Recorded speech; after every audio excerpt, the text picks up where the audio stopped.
பண்ணையெல்லாம் பொன் கொழிக்க செய்திடுவோம், அதில் பன்மடங்கு உற்பத்தியை பெருக்கிடுவோம். பண்ணையெல்லாம் பொன் கொழிக்க செய்திடுவோம், அதில் பன்மடங்கு உற்பத்தியை பெருக்கிடுவோம். உழவர் உலகம். கண்மணி போல் நெல்மணியை வளர்த்திடவே நாடும் கருத்துரைக்கும் ஒளிபரப்பை கேட்டிடுவோம். கண்மணி போல் நெல்மணியை வளர்த்திடவே நாடும் கருத்துரைக்கும் ஒளிபரப்பை கேட்டிடுவோம். என்ன கயல், திடீர்னு மாயமா மறைஞ்சிடுற? உன்னை ஆளையே பிடிக்க முடியலையே. நான் எங்கேயும் போல செண்பகம். ஒரு வாரமா கொஞ்சம் தொழில் விஷயமா போறதும் வரதுமா இருக்கேன், அவ்வளோதான். ஏதோ கடற்பாசி வளர்க்கறத பத்தி சொன்னியே, அதுவா? அதேதான். பரவாயில்லையே, ஞாபகம் வச்சிருக்கியே. இன்னுமா அதுக்கு முயற்சி பண்ற? நீ எப்பவோ அதை கைவிட்டுட்டல்ல நினைச்சேன். அது எப்படி விட முடியும்? நான் ஒரு விஷயத்துல இறங்கிட்டா அதுல ஆழம் பார்க்காம விட மாட்டேன்னு உனக்கு தெரியும்ல. தெரியும். இப்போ இந்த கடற்பாசி தொழிலையும் தோண்டி தூர்வாரி இருப்ப போலயே. என்ன கிண்டலா? ஓரளவுக்கு இதுக்கான முன்னெடுப்பை தொடங்கிட்டேன். இன்னும் கொஞ்சம் விஷயம் தெரிஞ்சுக்க வேண்டியிருக்கு. அதுக்கப்புறமா முழுசா இறங்கிட வேண்டியதுதான். உன்னோட வேகத்தை பார்த்தா இது நல்ல வருமானம் தர தொழிலா இருக்கும் போல இருக்கே. இல்லனா இதுல ஈடுபடுவனா? அதுக்குதான் உன்னை முன்னாடியே என்னோட தொழில கூட்டாளியே சேர்ந்துக்க சொன்னேன். நீ தான் வரலையே. அப்பெல்லாம் இதுல பெருசா நம்பிக்கை இல்ல. இப்ப கொஞ்ச நாளா தான் இதுக்கு இவ்ளோ பெரிய வரவேற்பு இருக்குன்னே தெரிஞ்சுக்கிட்டேன். சரி, இப்பயாச்சும் புரிஞ்சுக்கிட்டியே. அப்புறம் என்ன, நம்ம கிட்ட வந்து சேர்ந்துக்கோ. சேர்ந்துக்கிறேன். ஆனா நீ போற விழிப்புணர்வு கூட்டத்துக்கு என்னையும் கூட்டிட்டு போ. அதுக்கு என்ன, இன்னைக்கு கூட கூட்டம் நடக்க இருக்குது, வா போவோம்.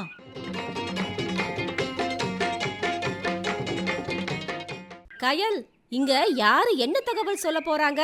கடற்பாசையில் திசு வளர்ப்பின் முக்கியத்துவமும் பயன்பாடுகளும் பற்றி பொன்னேரி டாக்டர் எம்ஜிஆர் மீன்வளக் கல்லூரி மற்றும் ஆராய்ச்சி நிலைய உதவி பேராசிரியர் முனைவர் சு சரவணன் அவங்க சொல்றத கவனமா கேளு.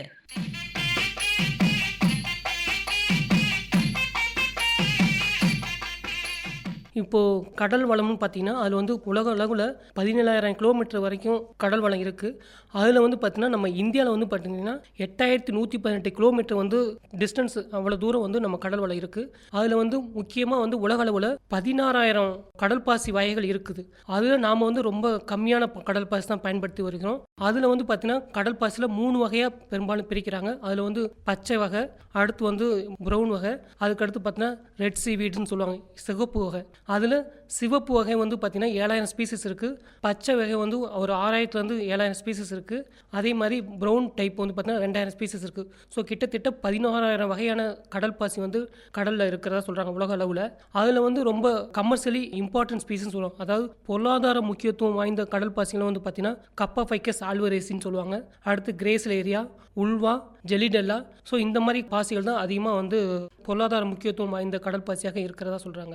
இதில் வந்து இதனோட பயன்பாடு பெரும்பாலும் பார்த்திங்கன்னா நம்ம வந்து இப்போ ஒரு இண்டஸ்ட்ரி, அதுக்கடுத்து பார்த்திங்கன்னா நிறைய கடல் பாசி வந்து நிறைய வகையாக பயன்படுத்துகிறாங்க. அதில் வந்து பார்த்திங்கன்னா நிறைய கண்ட்ரியில் வந்து பார்த்திங்கன்னா உணவாக பயன்படுத்துகிறாங்க. இப்போ சேலட்னு சொல்லுவாங்க. ஸோ சாப்பிடும்போது சேலடாக யூஸ் பண்ணுவாங்க. நிறைய வந்து பார்த்திங்கன்னா அதை தவிர நிறைய மருத்துவ குணங்கள் நிறைய இருக்குது. இப்போ நிறைய மருத்துவ குணங்கள் பார்த்திங்கன்னா இந்த நோய் எதிர்ப்பு திறன் கொடுக்குற மாதிரி அந்த மாதிரி இருக்கிறதா சொல்லியிருக்காங்க. அதே மாதிரி உணவில் வந்து பார்த்திங்கன்னா இந்த சாக்லேட் இண்டஸ்ட்ரீஸு, ஐஸ்கிரீம் இண்டஸ்ட்ரீஸு, இதிலெல்லாம் நிறைய வந்து பார்த்திங்கன்னா உணவுப் பொருள் தயாரிக்கிறதுக்கு இந்த கடல் பாசியும் பயன்படுத்துகிறாங்க. அதை தவிர வந்து பார்த்திங்கன்னா திக்கனிங் ஏஜென்ட், அதாவது சாக்லேட் அண்டு ஐஸ்கிரீம் இண்டஸ்ட்ரியில் திக்கனிங் ஏஜென்ட்டாக யூஸ் பண்ணுவாங்க. அதுக்கப்புறம் பார்த்திங்கன்னா அந்த மருத்துவ பயன்களில் வந்து பார்த்திங்கன்னா நிறைய ஃபேஷியல் சோப்பு, ஷாம்பு, கண்டிஷனர் இந்த மாதிரி தயாரிக்க பயன்படுத்துகிறாங்க. அதுக்கப்புறம் நிறைய இண்டஸ்ட்ரியில் வந்து பார்த்திங்கன்னா இந்த நிறைய ஆராய்ச்சி நிலையங்களில் லெபார்ட்டரின்னு சொல்லுவாங்க. அதில் வந்து பார்த்திங்கன்னா அகார், கேரஜினன், ஆல்ஜினேட் ஒரு கெமிக்கல் காம்பவுண்ட் இருக்குது. அந்த காம்பவுண்டை பயன்படுத்தி எல்லா வகையிலுமே வந்து பயன்படுத்திட்டு வராங்க. ஸோ இப்போ வந்து பார்த்திங்கன்னா நம்ம வந்து ஒரு இண்டஸ்ட்ரின்னு பார்த்திங்கன்னா ஒரு தொழிற்சாலைக்கு வந்து அதிகப்படியான கடல் பாசி வந்து தேவைப்படுது. அதில் கிட்டத்தட்ட வந்து பார்த்திங்கன்னா 1,15,000 மில்லியன் டன்ஸ் வந்து தேவைப்படுது. ஆனால் நம்ம வந்து இந்தியாவில் வந்து உற்பத்தி பண்ணுறது வந்து வெறும் 15 டன் மட்டும்தான் உற்பத்தி ஆகுது. ஸோ நம்ம வந்து இதுக்கு முன்னாடி வந்து பார்த்திங்கன்னா கடல் பாசி எல்லாமே கமர்ஷியலாக வாங்கக்கூடிய கடல் பாசி எல்லாமே வந்து பார்த்திங்கன்னா இம்போர்ட்டடு கடல் பாசின்னு சொல்லுவாங்க. அதாவது வெளிநாட்டிலேருந்து வரக்கூடிய கடல் பாசியை வச்சு தான் நம்ம பண்ணிகிட்ருக்கோம். பெரும்பாலும் பார்த்தீங்கன்னா இந்த பிலிப்பைன்ஸ், இந்தோனேசியா இவங்க தான் அதிகப்படியான கடல் பாசிகள், அது பொருளாதார முக்கியத்துவம் வாய்ந்த கடல் பாசிகள் கப்பாஃபைக்கஸ் ஆல்வரேஸ்னு சொல்லுவாங்க. அதுதான் வந்து எல்லா உலக அளவுல அதிகமாக அதுதான் மகசூல் வந்து அதிகமாக தரதுன்னு சொல்லிட்டு எல்லா இப்போ நம்ம இந்தியாலையும் அவங்க அதுதான் கல்டிவேட் பண்ணிட்டு வராங்க. கடந்த 40-50 வருஷமாக கப்பாஃபைக்கஸ் ஆல்வரேஸ் என்ற கடல் பாசி மட்டும்தான் பண்ணிட்டு இருக்காங்க. இப்போ என்ன பண்ணா கடந்த 40 வருஷமா அந்த கடல் பாசியை பண்ண அதோட வளர்ச்சி வந்து குறைஞ்சிட்டே வருது. ஆரம்பத்தில் வந்து பார்த்தீங்கன்னா 1 கிலோ போட்டால் 4 கிலோ, ஒரு 2 மாதம் 3 மாதம் கழிச்சு பார்த்தீங்கன்னா 1 கிலோ போட்டால் 4 கிலோ வரும். அந்த ஒரு 4 ஃபோல்டு வந்து இன்க்ரீஸ் ஆச்சு. ஆனால் இப்போ வந்து 1 கிலோ போட்டால் 2 கிலோ தான் வருது. 4 மாதம் 5 மாதம் ஆனாலும் 2 கிலோ தான் வருது. அது காரணம் என்ன பார்த்தீங்கன்னா இன்ப்ரீடிங் டெப்ரெஷன் சொல்லுவாங்க. இன்ப்ரீடிங் டெப்ரெஷனா ஒரே வகையான தாவரத்தை வந்து தொடர்ச்சியாக பயன்படுத்திட்டே அதுவே விதைப்பொருளாக வந்து பயன்படுத்த வந்து பார்த்தீங்கன்னா அதில் வந்து அதோட தரம் வந்து குறைஞ்சிட்டே போகிறதா சொல்கிறாங்க. அதோட சீவிடு விகர் வந்து குறைஞ்சிட்டே போகிறதா சொல்கிறாங்க. ஸோ அதனால் வந்து நாம் வந்து திசு கல்ச்சர், அதாவது வேறு micro propagation R tissue culture முறைன்னு சொல்லுவாங்க. ஸோ அந்த மாதிரி திசு கல்ச்சர் மூலயமா பண்ணும்போது பார்த்தீங்கன்னா நிறைய சீவீடு வந்து, அதாவது குவாலிட்டி ஆஃப் சீலிங்னு சொல்லுவாங்க, அதாவது தரம் அதிகமாக இருக்கிற சீவீட்ஸ் வந்து ப்ரொடியூஸ் பண்ணலாம். இன்னொன்று வந்து பார்த்தீங்கன்னா ரேபிட் க்ரோத், அதாவது திசு வளர்ப்பு மூலயமா வளரக்கூடிய சீடு வந்து பார்த்தீங்கன்னா ரொம்ப வேகமாக வளரக்கூடியதாக சொல்கிறாங்க. அதே மாதிரி அந்த பயோஆக்டிவ் காம்பவுண்ட் சொல்லுவாங்க, அதாவது ஒரு குறிப்பிட்ட பிக்மெண்ட்டு ஒரு மருத்துவ குணங்கள் உள்ள ஒரு காம்பவுண்ட்லாம் பயோஆக்டிவ் காம்பவுண்ட் சொல்லுவாங்க. அந்த மருத்துவ குணங்கள் உள்ள காம்பவுண்ட்லாம் நார்மலாக வைல்டு ஸ்பீசிஸ் கிடைக்கும்போது ரொம்ப கம்மியாக இருக்கும். இங்கே வந்து திசு வளர்ப்பு மூலயமா பண்ணும்போது பார்த்தீங்கன்னா ஒரு 4-5 மடங்கு வந்து அதிகமாக இருக்கிறதா சொல்கிறாங்க. ஸோ இதனால் நம்ம திசு வளர்ப்பு மூலயமா பண்ணும்போது பார்த்தீங்கன்னா free from any disease and infection, எந்த ஒரு நோய் தாக்கம் இல்லாமையும் ஒரு தரமான டேலஸ் வந்து ப்ரொடியூஸ் பண்ணி கொடுக்கலாம். இன்னொன்று வந்து வேகமாக வளரக்கூடிய தாவரத்தை வந்து ப்ரொடியூஸ் பண்ணி கொடுக்கலாம். இன்னொன்று வந்து டிசீஸ் ரெசிஸ்டன்ஸ் சொல்லுவாங்க, அதாவது ஜெனட்டிக் ரெசிஸ்டன்ட் டிசீஸ் ரெசிஸ்டன்ஸ் சொல்லுவாங்க. ஸோ அந்த மாதிரி வந்து உயர் வகையான தாவரங்களை வந்து உருவாக்கி கொடுக்கலாம். இன்னும் வந்து ரேபிட் ப்ரொடக்ஷன் வந்து கொடுக்கலாம்னு சொல்கிறாங்க. ஸோ இந்த மாதிரி நம்ம திசு வளர்ப்பு மூலியமாக அவ்வளோ வந்து அட்வான்டேஜ் இருக்குன்னு சொல்லுவாங்க. இன்னொன்று என்ன பார்த்தீங்கன்னா ஒரே ஒரு சின்ன டிஷ்யூ இருந்தால் போதும். நார்மலாக நம்ம வந்து வைல்டு ஸ்பீசிஸ்லாம் இருக்கும்போது நிறைய குவான்டிட்டி போட்டு 1 கிலோனா 1 கிலோ போட்டு பண்ணுற மாதிரி இருக்கும். நம்ம இதில் வந்து பார்த்தீங்கன்னா கம்மியான 1 கிராம் சீட்ஸ் இருந்தாலே போதும். அது மூலியம் வந்து மல்டிப்ளை பண்ணி மில்லியன்ஸ் ஆஃப் காப்பீஸ் வந்து ப்ரொடியூஸ் பண்ணலாம்னு சொல்கிறாங்க திசு வளர்ப்பு மூலியமாக. ஸோ இந்த திசு வளர்ப்பில் வந்து பார்த்தீங்கன்னா 2 வகையாக வந்து நம்ம வந்து பண்ணலாம். அதில் வந்து பார்த்தீங்கன்னா மைக்ரோ ப்ராபகேஷன், அதாவது நுண்ணுயிர் பெருக்கம் சொல்லுவாங்க, மைக்ரோ ப்ராபகேஷன் மூலியமாக ஒன்று பண்ணலாம். இன்னொன்று வந்து பார்த்தீங்கன்னா ஸ்போர் மல்டிப்ளிகேஷன் சொல்லுவாங்க. ஸோ இந்த 2 வகையாக ப்ரொடியூஸ் பண்ணலாம்னு சொல்கிறாங்க. இந்த ஸ்போர் மல்டிப்ளிகேஷன் வந்து பார்த்தீங்கன்னா பொருளாதார முக்கியத்துவம் கொண்ட கடல் பாசியான கிரேசிலேரியான்னு சொல்லுவாங்க. கிரேசிலேரியா வந்து பார்த்தீங்கன்னா பெரும்பாலும் இந்த அக்ரோஸ் இந்த மாதிரி லெபார்டரி கெமிக்கல் வந்து ப்ரொடியூஸ் பண்ணுறதுக்கு இந்த கிரேசிலேரியா சீவிட்ஸ் வந்து ப்ரொடியூஸ் பண்ணுவாங்க. இந்த வைல்டு ஸ்பீசிஸில் பண்ணும்போது பார்த்தீங்கன்னா மகசூல் வந்து கம்மியாக வருது. ஆனால் நம்ம திசு வளர்ப்பு மூலமாக பண்ணும்போது பார்த்தீங்கன்னா 4-5 மடங்கு வந்து அதோட அகர் கண்டென்ட்ஸ், கேராஜினன்ஸ், ஆல்ஜினேட் கண்டென்ட்ஸ்லாம் வந்து இன்க்ரீஸ் ஆகிறதா சொல்லியிருக்காங்க. இந்த ஸ்போர் மெத்தில் என்னன்னா ஜஸ்ட் ஒரு 5 கிராம் ஆஃப் வைல்டு ஸ்பீசிஸ் எடுத்துட்டு அந்த 5 கிராம் ஆஃப் வைல்டு ஸ்பீசிஸை சின்ன சின்ன பீஸாக கட் பண்ணி ஜெர்மானியம் ஆக்சைடுன்னு சொல்லுவாங்க, ஒரு டிஸ்இன்ஃபெக்டன்ட், ஒரு ஆன்டிசெப்டிக்னு சொல்லுவாங்க, அதோட ஒரு 3 நாள் வந்து நல்லா மிக்ஸ் பண்ணிவிட்டு அதுக்கப்புறம் அயோடின் சொல்லிட்டு 0.5% அயோடின் வச்சு சர்ஃபேஸ் ஸ்டெரிலைசேஷன் பண்ணிவிட்டு அதை சின்ன சின்ன பீஸாக கட் பண்ணிவிட்டு ப்ரோசோலி என்ரிச்டு சீ வாட்டர் ஒரு நியூட்ரியன் மீடியா இருக்குது, அந்த மீடியத்தில் போடும்போது பார்த்தீங்கன்னா 1 மாதம் போட்டிங்கன்னா அதில் ஒரு 5 கிராம் ஆஃப் சீவிட்ஸ்லேருந்து ஒரு 50,000 விதைகள் வந்து உருவாக்குறதா சொல்கிறாங்க. அந்த 50,000 விதைகளை மறுபடியும் வந்து ஒவ்வொரு வாரத்தில் 4 நாளுக்கு ஒருக்க வந்து நியூட்ரியன் மீடியா வந்து மாற்றிட்டே இருக்கணும். அப்படி மாற்ற வந்து பார்த்தீங்கன்னா அதோட உற்பத்தி திறன் வந்து பெருகிட்டே போயிட்டுன்னு சொல்லுவாங்க. ஸோ கிட்டத்தட்ட ஒரு 2 மாதம் வந்து இன்விட்ரோ லேபில் கல்ச்சர் பண்ணணும். அதுக்கடுத்து வந்து லேபில் வந்து 22-23 டிகிரி டெம்பரேச்சரில் வந்து கல்ச்சர் பண்ணணும் அலாங் வித் த நியூட்ரியன் மீடியா. அதுக்கப்புறம் வந்து அக்ளமெண்டேஷன் சொல்லுவாங்க, அதாவது 28-32 டிகிரி டெம்பரேச்சரில் அடுத்து வந்து அக்ளமெண்டேஷன் சொல்லுவாங்க, அதில் வைக்கணும். அதில் 1 மாதம் வைக்கணும். அதுக்கு அடுத்து ஃபீல்டு கண்டிஷனில் ஒரு 25 நாள் வச்சிங்கன்னா அந்த க்ரோத் ஒரு 4 மாதத்துலேருந்து 5 மாதத்தில் வந்து உற்பத்தி ப்ரொடக்ஷன் வந்து ரொம்ப ஜாஸ்தியாக இருக்கும். ஸோ இது மூலியமாக வந்து குறைஞ்ச விதை மெட்டீரியலில் வந்து நம்ம வந்து அதிகப்படியான தரமான திசு வளர்ப்பு மூலியம் ஸ்போர் ஃபார்முலேஷன் சொல்லுவாங்க. ஸ்போர் ஃபார்முலேஷன் மூலியமாக வந்து நிறைய எண்ணிக்கையிலான உற்பத்தி பண்ணலாம்னு சொல்கிறாங்க. இது ஒரு வகையான டிஷ்யூ கல்ச்சர் மெத்தட்னு சொல்கிறாங்க. இது வந்து கிரேஸ்லேயர் பண்ணுறோம்.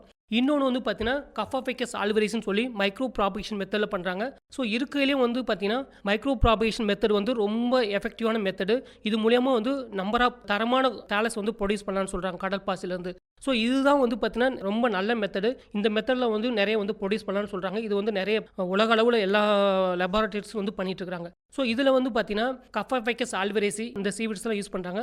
இந்த கஃபோஃபைக்கஸ் ஆல்வரேசியை ஃபஸ்ட்டு வந்து ஒரு எக்ஸ்பிளான்ட் சொல்லுவாங்க. அந்த எக்ஸ்பிளான்ட்டை வந்து கடல்லேருந்து எடுத்துகிட்டு வந்து நம்ம வந்து லேபுக்கு எடுத்துகிட்டு வரணும். லேபுக்கு எடுத்துகிட்டு வந்ததுக்கப்புறம் அதில் வந்து ஒரு ட்ரப்பும் ஒரு தொட்டி மாதிரி வைப்பாங்க. அந்த தொட்டியில் வந்து லெபார்ட்ரி கண்டிஷனில் எப்பயுமே வந்து லைட்டு வந்து ஒரு 13 மணி நேரம் லைட்டு, 11 மணி நேரம் இருட்டு தேவைப்படும். அதுக்கப்புறம் லைட் இன்டென்சிட்டி வந்து ஒரு நாளைக்கு வந்து 3000 4000 ஃப்ளக்ஸ் லைட் இன்டென்சிட்டி வேணும். ரிலேட்டிவ் ஹியூமிடிட்டி 60% வேணும். டெம்பரேச்சர் வந்து 23 24 டிகிரி டெம்பரேச்சர் வேணும். அந்த கண்டிஷனில் அந்த எடுத்துகிட்டு வர அந்த வைல்டு ஸ்பீசிஸ் அந்த கடல்லேருந்து கலெக்ட் பண்ணிட்டு வர கடல் பாசியை ஒரு ட்ரப்பில் வித் ஏரேட்டோட போட்டு ஒரு 3 நாளைக்கு ஜெர்மானியம் ஆக்சைடுன்னு சொல்லுவாங்க, அது வந்து 0.1% போட்டு அப்படியே வந்து கண்டிஷன் பண்ணணும். அதுக்கப்புறம் ஒரு 3 நாள் கழித்து 0.5% வந்து அயோடின் போட்டு மிக்ஸ் பண்ணி டிஸ்இன்ஃபெக்டன் பண்ணணும். அதுக்கப்புறம் ஸ்டெரைல் வாட்டர் கடல் தண்ணி எடுத்து வந்து ஃபில்டர் பண்ணி அதை ஆர்டிக்கில் ஸ்டெரைலைஸ் பண்ணி அந்த ஸ்டெரைல் வாட்டரை வந்து வாஷ் பண்ணுவாங்க, கழுவுவாங்க. அதுக்கப்புறம் அதை எடுத்து மறுபடியும் சின்ன சின்ன பீஸாக வந்து கட் பண்ணுவாங்க. அதாவது 6 to 7 மில்லிமீட்டர் அளவில் வந்து கட் பண்ணிவிட்டு அதை வந்து ஒரு நியூட்ரியன் மீடியா, அதாவது AMPன்னு சொல்லுவாங்க, ஆம்பெப்புன்னு சொல்லுவாங்க, ஆம்பெப்பு நியூட்ரியன் மீடியாவோட அதோட வந்து growth ரெகுலேட்டர் வினையூக்கின்னு சொல்லுவாங்க. இப்போது இண்டோல் அசிட்டிக் ஆசிட் அது வந்து 0.0 mg/L கான்சன்ட்ரேஷனும், இன்னொன்று வந்து கைனட்டின்னு சொல்கிறாங்க. இதெல்லாம் வினையூக்கி ஆர் பிளான் growth ஹார்மோன் சொல்லுவாங்க. ஸோ இந்த ஹார்மோன்ஸ்லாம் போட்டால் தான் வந்து அந்த ஷூட்டோட கட் பண்ண இடத்துலேருந்து ஷூட்டோட மல்டிப்ளை ஆகும், ஷூட் வந்து இன்டியூஸ் ஆகும்னு சொல்லுவாங்க. அதனால் கைனட்டின் வந்து 0.5 mg/L கான்சன்ட்ரேஷன். அடுத்து IAA வந்து 0.5 ml கான்சன்ட்ரேஷனில் ப்ரொவோசலி என்ரிச்டு சீ வாட்டர் அல்லது ஆம்பெப் மீடியான்னு சொல்லுவாங்க. அந்த மீடியத்தில் வந்து போட்டோம்னா அடுத்து 4 நாளுக்கு ஒருக்க அந்த நியூட்ரியன் மீடியா மாறிட்டே இருக்கணும். அப்படி மாறும்போது பார்த்தீங்கன்னா ஒவ்வொரு வாரத்துலையும் பார்த்தீங்கன்னா 1.2 மில்லிமீட்டர் வந்து growth வந்து இன்டியூஸ் ஆகும். இதை அப்படியே வந்து ஒரு 2 to 3 மாதம் வரைக்கும் அப்படியே எடுத்துகிட்டு போனீங்கன்னா அதோட growth ரேட் வந்து பார்த்தீங்கன்னா 1.7 2.7 வரும். 2.7 6 மில்லிமீட்டர் வரைக்கும் நல்ல ஒரு growth வரும்னு சொல்கிறாங்க. ஸோ இது மூலியமா ஒரு 3 மாதத்துலேயே வந்து பார்த்தீங்கன்னா இந்த மைக்ரோ ப்ராபகேஷன் மூலியமா வந்து இந்த கஃபோஃபைக்கஸ் ஆல்வரேசியோட டிஷ்யூ கல்ச்சர் மூலியமா வந்து அதோட பெருக்கம் அதிகமாக்கலாம்னு சொல்கிறாங்க. இந்த ஒரு 3 மாதம் கழிச்சிட்டு அதை வந்து மறுபடியும் வந்து அந்த ஓப்பன் சீ வாட்டர்னு சொல்லுவாங்க, ஓப்பன் சீ வாட்டருக்கு வந்து எடுத்துகிட்டு போகணும். அதை கண்டிஷன் சொல்லுவாங்க, அக்ளமெண்டேஷன் சொல்லுவாங்க. அதுக்கப்புறம் அதை ஃபர்தராக வந்து கடலுக்கு எடுத்துகிட்டு போகணும்னு சொல்லுவாங்க. கிட்டத்தட்ட இங்கே நம்ம லேப்லேருந்து கடலுக்கு எடுத்துகிட்டு போகிறது ஒரு 4 மாதம் ஆகும். 4 மாதம் எடுத்துகிட்டு போனீங்கன்னா ஓப்பன் சீ வாட்டரில் ஓரளவு 1.2 சென்டிமீட்டர் ஆரம்பத்தில் இருக்கும், அடுத்து 7 மில்லிமீட்டருக்கு வளரும். அதுக்கடுத்து வந்து பார்த்தீங்கன்னா ஒரு 10 மில்லிமீட்டர் வரைக்கும் வளர்ந்துடும். ஸோ 3 to 4 மாதத்தில் வந்து ஒரு வளர்ச்சி நல்லாவே தெரியும்னு சொல்கிறாங்க. ஸோ இந்த மாதிரியான வகையில் தான் வந்து கடல் பாசியை வந்து திசு வளர்ப்பு மூலியமாக வந்து உற்பத்தி பண்ணிட்டு இருக்காங்க. ஸோ இதனால் வந்து பார்த்திங்கன்னா நிறைய தரமான விதைகளை வந்து உருவாக்கலாம். இன்னொன்று வந்து பார்த்திங்கன்னா நோய் தாக்கம் இல்லாத விதை செடிகளை வந்து உருவாக்கலாம். இன்னொன்று வந்து ஜெனட்டிக் இம்ப்ரூவ்மெண்ட்னு சொல்லுவாங்க, அதாவது புது வகையான பட்டிங் கிராஃப்டிங் சொல்லுவாங்க, அந்த மூலியமாக வந்து நம்ம உருவாக்கலாம்னு சொல்கிறாங்க கடல் பாசி. ஸோ இதெல்லாம் வந்து பெரும்பாலான திசு வளர்ப்போட முக்கியத்துவம்னு சொல்கிறாங்க. ஸோ இதை தவிர வந்து பார்த்திங்கன்னா பெரும்பாலான மக்கள்லாம் வந்து பார்த்திங்கன்னா இந்த மீன் வளத்தில் இருக்கிறவங்களாம் பார்த்திங்கன்னா முழுக்க ஒரு சீசனிங் மாதிரி தான் பண்ணிகிட்டு இருப்பாங்க. ஸோ மீன் பிடிக்கிறது அதை தவிர வந்து பார்த்திங்கன்னா நம்ம வந்து இந்த கடல் பாசி மூலியமாக வந்து பார்த்திங்கன்னா வருஷத்தில் எல்லா நாளுமே வந்து அந்த கடல் பாசி வளர்க்கலாம். இது வளர்க்கறதுனால பார்த்திங்கன்னா அடிஷ்னல் இன்கம் வந்து அவங்களுக்கு வந்து அந்த ஃபிஷர்மேன் கம்யூனிட்டி அந்த மீன் வளர்ப்பவர்களுக்குலாம் வந்து ஒரு அடிஷ்னல் இன்கம் வந்து ஜென்ரேட் ஆகுது. அதுக்கப்புறம் பார்த்தீங்கன்னா கடலோர வேலைவாய்ப்புகள் உருவாக்கும். அதான் நம்ம ஏற்கனவே சொல்கிற மாதிரி இந்த திசு வளர்ப்பு மூலியமாக வந்து உற்பத்தி திறன் வந்து அதிகமாகுது. அதை தவிர வந்து இந்த கடலோர வேலைவாய்ப்பு வந்து உருவாக்கி தரதா சொல்லியிருக்காங்க. அதே மாதிரி நம்ம வந்து கொடுக்குற அந்த கடல் பாசி, நம்ம திசு வளர்ப்பு மூலியமாக கொடுக்குற கடல் பாசி வந்து பார்த்தீங்கன்னா சுற்றுச்சூழல் எதுவுமே வந்து தீங்கு விளைவிக்காது. நிறைய நம்ம வந்து வெளியேந்து கொண்டு வரோம், அதெல்லாமே பார்த்தீங்கன்னா நிறைய எக்ஸாட்டிக் ஸ்பீசிஸ் இருக்கிறத வளர்த்தலாம் கொஞ்சம் அஃபெக்ட் பண்ணும். ஸோ நம்ம கொடுக்குற திசு வளர்ப்பு மூலியமாக பார்த்தீங்கன்னா ஈக்கோ ஃப்ரெண்ட்லின்னு சொல்லுவாங்க, மாசுபாட்டையும் எதுவும் கொண்டு வராது, மாசுபாட்டை கட்டுப்படுத்துன்னு சொல்லுவாங்க. அதே மாதிரி இப்போ வந்து நிறைய இந்த கார்பன் எமிஷனுங்கிறது மேஜர் பிரச்சனையாக இருக்குது. நம்ம கடல் பாசி இந்த திசு வளர்ப்பு மூலியமாக கடல் பாசி போகிறனால பார்த்தீங்கன்னா கடலில் உள்ள கார்பன் எல்லாத்தையும் இது வந்து ஈஸியாக அப்சர்வ் பண்ணி அதோட இயற்கை வளத்தை பாதுகாக்கிறத சொல்லியிருக்கிறாங்க. அதுக்கப்புறம் பார்த்தீங்கன்னா நிறைய market, export market, import market நிறைய வந்து பயன்படுத்துகிறாங்க. இதை தவிர வந்து பார்த்தீங்கன்னா நிறைய வேளாண்மை துறையில் வந்து பார்த்தீங்கன்னா நிறைய பயோஸ்டிமுலன்ஸ், அதே பயோ ஃபெர்டிலைசர், பயோஸ்டிமுலன்ஸ் சொல்கிறாங்க. ஸோ இந்த மாதிரி இந்த கடல் பாசியின் சாரை பயன்படுத்தி நிறைய வந்து வினையூக்கியாகவும் பயன்படுத்துகிறாங்க, அதாவது இம்யூனோஸ்டிமுலன்ட் சொல்லுவாங்க, ஸோ ஆர் பயோஸ்டிமுலன்ட் சொல்லுவாங்க. அது வந்து ஒரு நிறைய பயிர்களுக்கு 43 வகையான பயிர்களுக்கு வந்து டெஸ்ட் பண்ணியிருக்கா சொல்லியிருக்காங்க. ஸோ இந்த பயிர் கொடுக்கறனால வந்து பார்த்தீங்கன்னா கடல் பாசியோட சாறு சொல்லுவாங்க, அதான் பயோஸ்டிமுலன்ட் சொல்லுவாங்க. அதில் வந்து பார்த்தீங்கன்னா தாவரத்துக்கு வளர்கிறதுக்கு தேவையான எல்லா வகையான நியூட்ரியன்மே இருக்கிறதா சொல்லியிருக்காங்க. நைட்ரஜன், பாஸ்பரஸ், கால்சியம், மெக்னீசியம், ஜிங்கு, மேங்கனீஸு, அலுமினியம், இந்த மாதிரி மேக்ரோ நியூட்ரியன்ஸ், மைக்ரோ நியூட்ரியன்ஸ் சொல்லுவாங்க. ஸோ அனைத்து வகையான நியூட்ரியன்ஸுமே வந்து கடல் பாசியில் இருக்கிறதா சொல்லியிருக்காங்க. நம்ம திசு கழிச்சு மூலியமாக வளர்க்கறனால பார்த்தீங்கன்னா அதோட ஃபோல்டு வந்து இன்க்ரீஸ் ஆகிறதா சொல்லியிருக்காங்க. நிறைய அதுக்கு தவிர பார்த்தீங்கன்னா அழகு சாதன பொருட்கள் தயாரிக்க பயன்படுத்துகிறாங்க. நிறைய செல்ஃப் ஹெல்ப் குரூப்னு சொல்லுவாங்க, சுய உதவிக்குழு மக்களுக்கு வந்து பயன்படுத்த சொல்கிறாங்க. அதுக்கப்புறம் பார்த்தீங்கன்னா நிறைய ஃபுட் இண்டஸ்ட்ரீஸ் லைக் கூடுதல் உணவுப் பொருட்கள் வழங்கலுக்கு பயன்படுத்த சொல்கிறாங்க. ஈஸியான எந்த ஒரு முதலீடுமே இல்லாமல் எளிய தொழில்நுட்ப பயன்பாடு இருக்கிறதா சொல்கிறாங்க. சீடு வந்து த்ரூஅவுட் த இயர் வருஷம் எல்லா நாளுமே வந்து விதை வந்து கிடைக்கும். கால்நடைகளுக்கு நிறைய தீவனமாக பயன்படுத்துகிறாங்க. இந்த சீவிட் பேஸ்டு நிறைய வந்து பார்த்தீங்கன்னா தீவனம் ப்ரிப்பேர் பண்ணும்போது இந்த நம்ம கடற்பாசியும் சேர்த்து தீவனமாக பயன்படுத்துகிறாங்க. அதை அப்படி கொடுக்கும்போது பார்த்தீங்கன்னா அதோட இம்யூன் சின்ஸ் நோய் எதிர்ப்பு திறன் வந்து அதிகமாகிற மாதிரி சொல்லியிருக்காங்க. சில நோய்களுக்கு வந்து இது வந்து மருந்தாகவும் கொடுக்குறாங்க. அதே மாதிரி இந்த மக்களுக்கு வந்து ஒபிசிட்டின்னு சொல்லுவாங்க, எடல் அதிகரிக்கும். ஸோ இந்த மாதிரி கடல் பாசி ரெகுலராக சாப்பிட்டு வரும்போது பார்த்தீங்கன்னா அதோட உடல் வந்து குறைங்கிற மாதிரி சொல்லியிருக்கிறாங்க. ஸோ இவ்வளோ வந்து வாய்ப்புகள் வந்து நிறைய இருக்கிறதா சொல்லியிருக்கிறாங்க. இதில் ஒரே ஒரு சிக்கல் என்னென்னு பார்த்தீங்கன்னா, இந்த கடல் பாசியின் வளர்ப்பில் சிக்கல் என்னென்னு பார்த்தீங்கன்னா, இப்போது அதிக டெம்பரேச்சர், இப்போது நிறைய ஹை டெம்பரேச்சர் சொல்லுவாங்க. பெரும்பாலும் இந்த சம்மர், ஏப்ரல், மே, ஜூன் இந்த டைமில் வந்து பார்த்தீங்கன்னா அதிகப்படியான வெயில் தாக்கம் வந்து அதிகமாக இருக்கும். ஒரு சில டியூ டு கிளைமேட் சேஞ்ச்னால பார்த்தீங்கன்னா வெயில் தாக்கம் அதிகமாக இருக்கும். அந்த மாதிரி கிளைமேட் வெயில் தாக்கம் அதிகமாக இருக்கிற டைமில் மட்டும் பார்த்தீங்கன்னா கடல் பாசியோட வளர்ச்சி வந்து கொஞ்சம் குறைங்கிற மாதிரி சொல்லியிருக்கிறாங்க. அதே மாதிரி கடல் பாசி வந்து அதிகமாக ரெயின் சீசன் சொல்லுவாங்க. இந்த அக்டோபர், நவம்பர், டிசம்பர் இந்த மாதிரி சீசனில் வந்து பார்த்தீங்கன்னா மழை சீசன் அதிகமாக இருக்கும். ஸோ மழை தண்ணி அதிகமாக கடலுக்கு போனாலும் அதோட பாதிப்பு வந்து அதிகமாக இருக்கும். கடல் பாசியின் வளர்ச்சி வந்து அதிகமாக இருக்குன்னு சொல்லுவாங்க. இதில் வந்து மழை தண்ணி அதிகமாக சேர்ந்தாலும் பாதிப்பு வரும், வெயில் தாக்கம் அதிகமாக இருந்தாலும் பாதிப்பு நடக்கும். அது மட்டும் கொஞ்சம் இல்லாமல் கொஞ்சம் கரெக்டாக பார்த்துக்கிட்டாலே கடல் பாசி வந்து ஓரளவு நல்லபடியாக வருஷம் ஃபுல்லாகவே சாகுபடி பண்ணலான்னு சொல்கிறாங்க.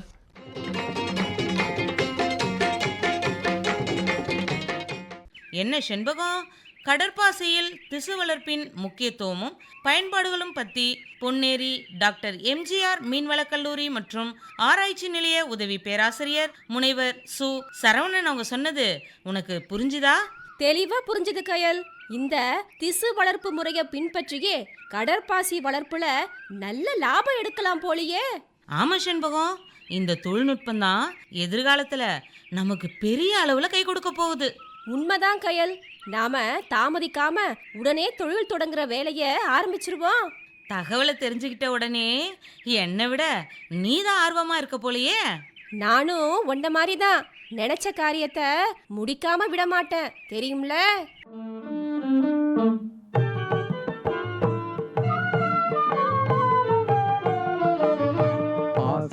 மேலாண்மை தொழில்நுட்பமே நீரினை பயன்படுத்தும் முறை கூறுமே. பயிர் தரும் மகசூலை பெருக்கிடவே பாசன விஞ்ஞானம் உதவிடுமே. பாசன மேலாண்மை தொழில்நுட்பமே நீரினை பயன்படுத்தும் முறை கூறுமே.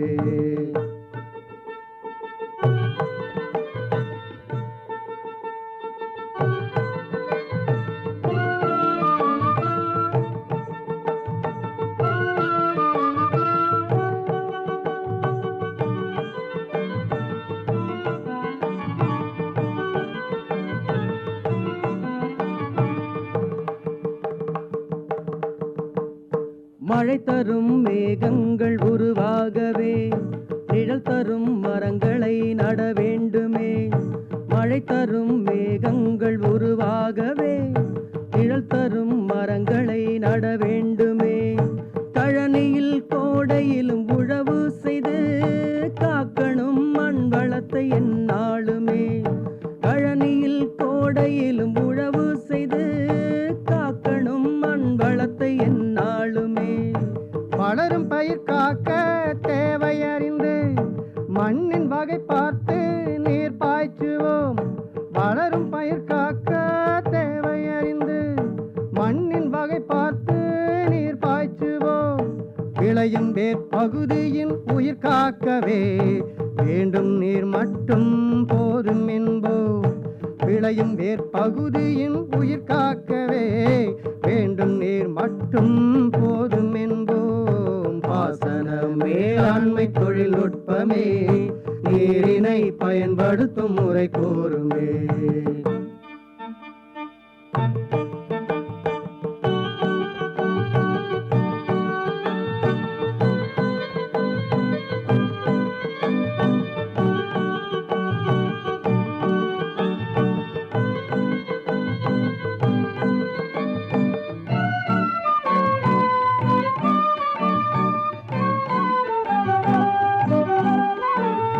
நெல்லின் நீராழம் 2 அங்குலம் நிலத்தை சமன் செய்து நீர் நிறுத்துவோம். நெல்லின் நீராழம் 2 அங்குலம், நிலத்தை சமன் செய்து நீர் நிறுத்துவோம். பயிர் எதுவானாலும் நிலையறிந்தே பாசனத்தை பாங்காக அளித்திடுவோம். பயிர் எதுவானாலும் நிலையறிந்தே பாசனத்தை பாங்காக அளித்திடுவோம். இருக்கும் நீரளவை பகிர்ந்திடவே அதிக நிலப்பரப்பும் பாய்ச்சிடவே. இருக்கும் நீரளவை பகிர்ந்திடவே அதிக நிலப்பரப்பும் பாய்ச்சிடவே. சொட்டு நீர் தெளிப்பு நீர் முறையினாலே மகசூலை பெருக்குவோம் குறைந்த நீரில். சொட்டு நீர் தெளிப்பு நீர் முறையினாலே மகசூலை பெருக்குவோம் குறைந்த நீரில். பாசன மேலாண்மை தொழில்நுட்பமே நீரினை பயன்படுத்தும் முறை கூறுமே. பயிர் தரும் மகசூலை பெருக்கிடவே பாசன விஞ்ஞானம் உதவிடுமே. பாசன மேலாண்மை தொழில்நுட்பமே நீரினை பயன்படுத்தும் முறை கூறுமே.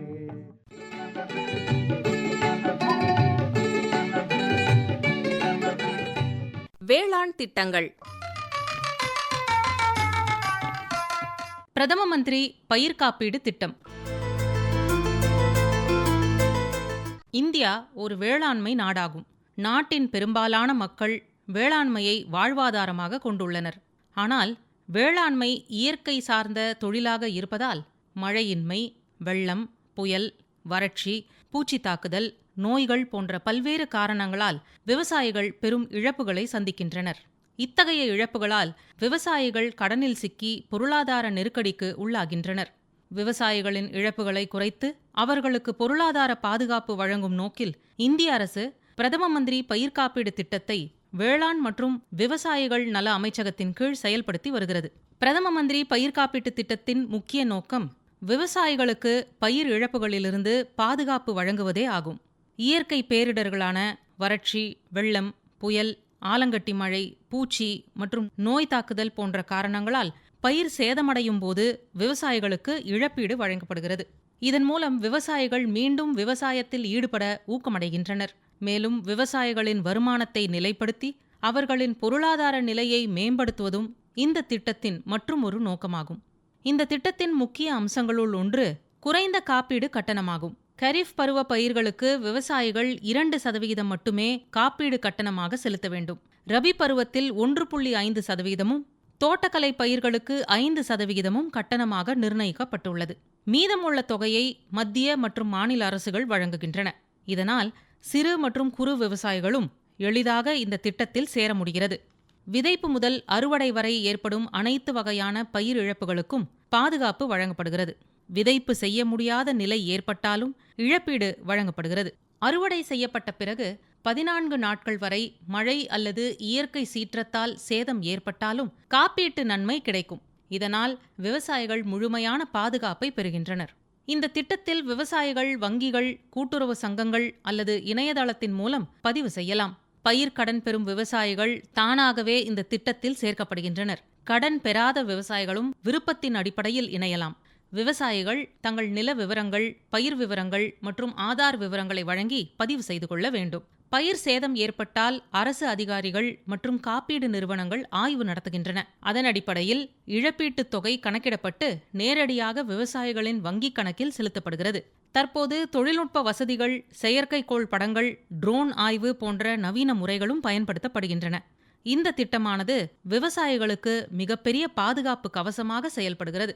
பயிர் தோல்வியால் ஏற்படும் பொருளாதார இழப்புகளை குறைக்கிறது. விவசாயிகள் கடன் சுமையிலிருந்து பாதுகாப்பை பெற முடிகிறது. இயற்கை பேரிடர் காலங்களில் விவசாயிகளுக்கு உடனடி நிவாரணமாக இந்த திட்டம் விளங்குகிறது. மேலும் இது விவசாயத்தில் நவீன தொழில்நுட்பங்களை பயன்படுத்தும் ஆர்வத்தையும் அதிகரித்துள்ளது. இந்த திட்டம் விவசாய உற்பத்தியை நிலைப்படுத்துவதிலும் உணவு பாதுகாப்பை உறுதி செய்வதிலும் முக்கிய பங்களிப்பை செலுத்துவதால் விவசாயிகளின் வாழ்வாதாரம் மேம்பட பயனுள்ளதாக விளங்கி வருகிறது.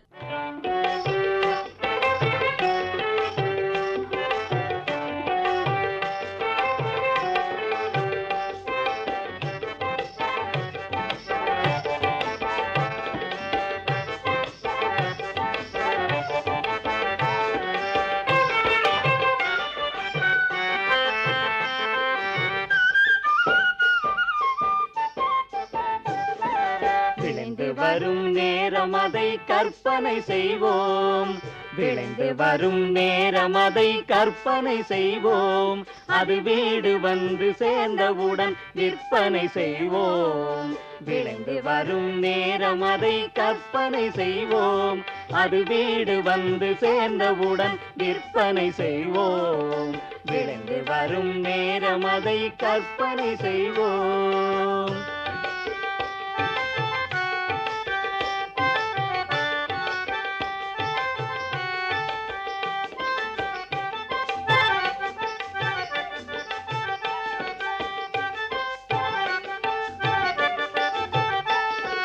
நல்ல விலை கிடைப்பதனால் உள்ளமும் பொங்கும்.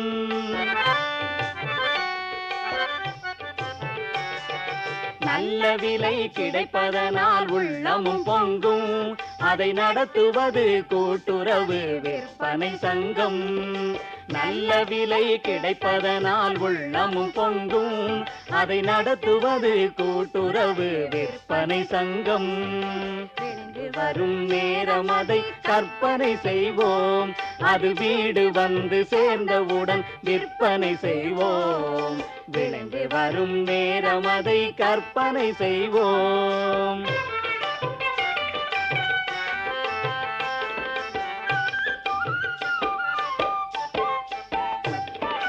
இடைத்தரகு லாப நோக்கம் ரெண்டும் இங்கில்லை. இடைத்தரகு லாப நோக்கம் ரெண்டும் இங்கில்லை. வீட்டு கடன் வசதியினால் தொல்லையும் இல்லை.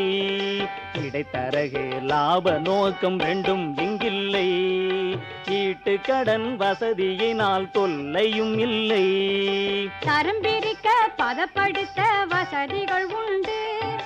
தரம் பிரிக்க பதப்படுத்த வசதிகள் உண்டு.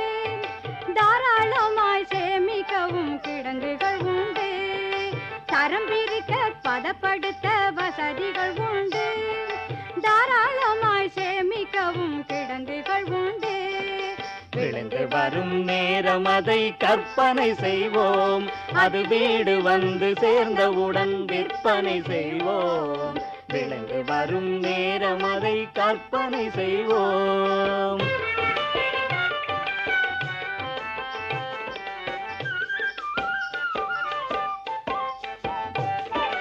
உடனுக்குடன் கூட்டுறவு கடனை தீர்க்கவே உதவுவது ஒருங்கிணைந்த விற்பனை திட்டம்.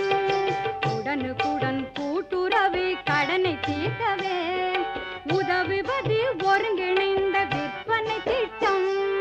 கடன் கொடுத்து விற்பனைக்கும் கை கொடுப்பது. கடன் கொடுத்து விற்பனைக்கும் கை கொடுப்பது கருத்துமிக்க கூட்டுறவு கொள்கை என்பது. கடன் கொடுத்து விற்பனைக்கும் கை கொடுப்பது கருத்துமிக்க கூட்டுறவு கொள்கை என்பது. விளைந்து வரும் நேரம் அதை கற்பனை செய்வோம். அது வீடு வந்து சேர்ந்தவுடன் விற்பனை செய்வோம். விளைந்து வரும் நேரம் அதை கற்பனை செய்வோம்.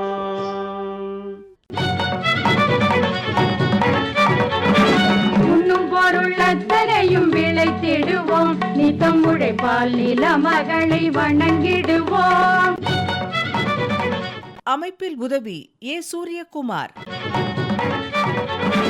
உண்ணும் பொருள் அத்தனையும் விளைத்திடுவோம். நித்தம் உழைப்பால் நில மகளை வணங்கிடுவோம். அமைப்பு எஸ். முருகேசன். பொட்டலையும் பூம்பொழிலாய் திருத்திடுவோம். அதற்கு புத்தம் புது முறைகளையும் புகுத்திடுவோம்.